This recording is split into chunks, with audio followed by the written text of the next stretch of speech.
BoxingScene.com with the uncrowned WBO Junior Welterweight Champion, rated R, Kendall Holt.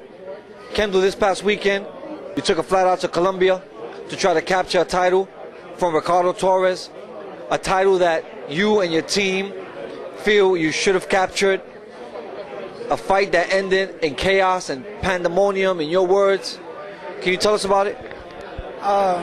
Yeah, I mean, I took the fight, you know, because it was a fight I could win.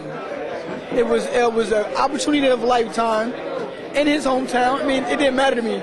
I'll go wherever and fight because that's what I do. But I mean, I knocked the guy down 3 times. I was only given credit for 1. After the one that did count, I was hit in the face with a beer can. 11th round, I got knocked down, got back up, was still boxing, still moving. I took a couple shots, and when the bout was being stopped, I landed the last significant blow, and then the referee stopped it. It shouldn't have been stopped because by me landing a punch, by me throwing the last significant punch, it shows that I'm aware of everything that's going on. I wasn't hurt. It shows that I knew everything that was going on. It shows that I still wanted to fight back. I mean, this is a world championship fight. I mean, look at Corrales Castillo. 2 knockdowns in 1 round. Corrales gets up, knocks him out in the same round. I mean, there's no way. This is not a 4-round fight. This is not an amateur bout. You let the fight go, especially when there's no clear signs of me being hurt. I mean, I didn't even go all the way down.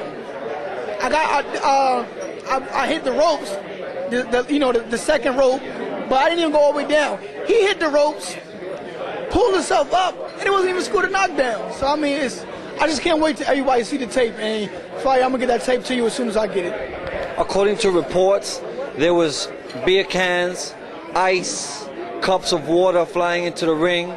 At this point, did the referee realize this? And if so, why do you think he didn't call a break in the action to get some kind of control? According to Keith Iddick, who interviewed him, one of Boxing Scene's greatest writers, he said at first, contradiction statement, he said that he didn't see it. Then he said that he didn't feel it was necessary to stop the action of the bout.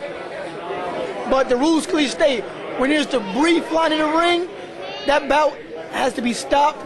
The debris must be cleaned. The water, the ice, the beer, everything must be cleaned off the canvas. And the hostile crowd has to be calmed. This did not happen. At the point when you got hit with the beer can, did it cross your mind at any time to say, that's it, I quit, I'm out of here, I can't go for this? Never. Never thought about quitting. I just, as I got hit, I looked in the crowd and I was like, you know what?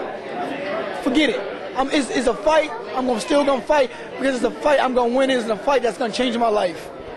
Going into the 11th round, it seemed that you were ahead on the cards. Not ahead on 2 cards and not being credited for 2 knockdowns.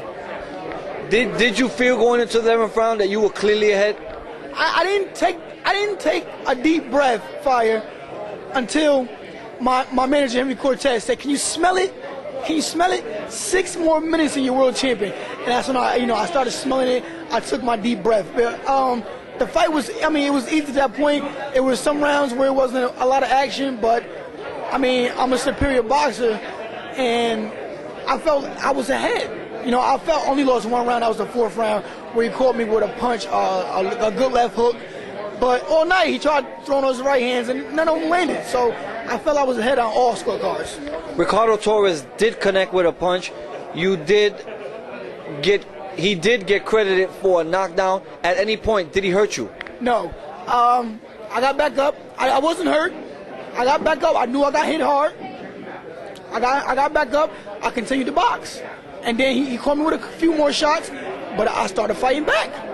And then the fight was stopped. Kendall, you also believe that someone outside of the ring... No, I don't believe.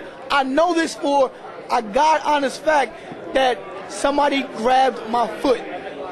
Who? Where? What round? I can't remember.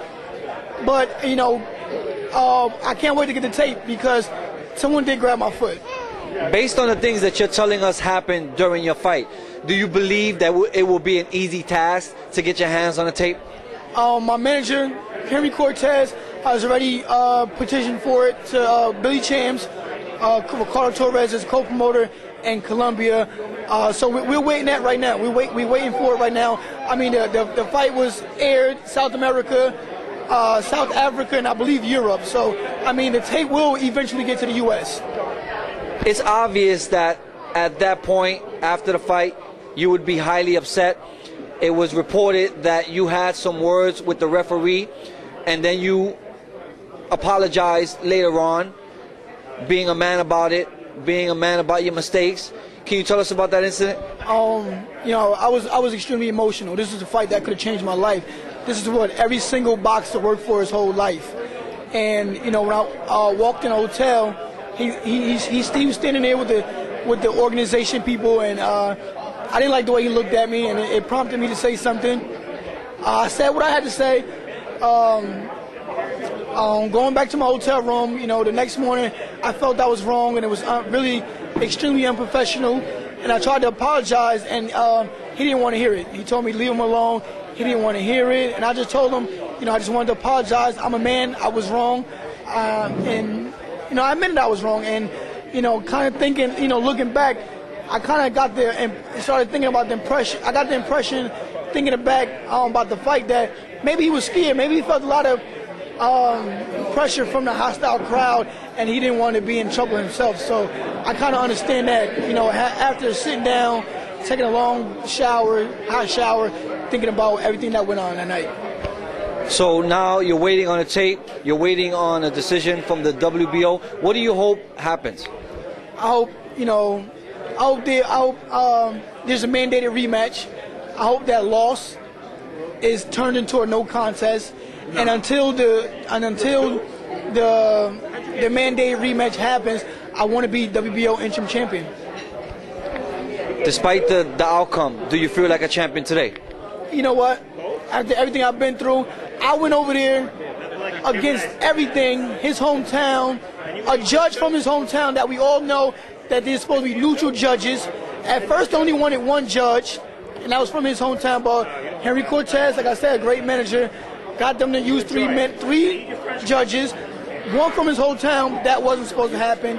But answer your question, Fire, yes, I went over there, I beat the champion. I am the world champion.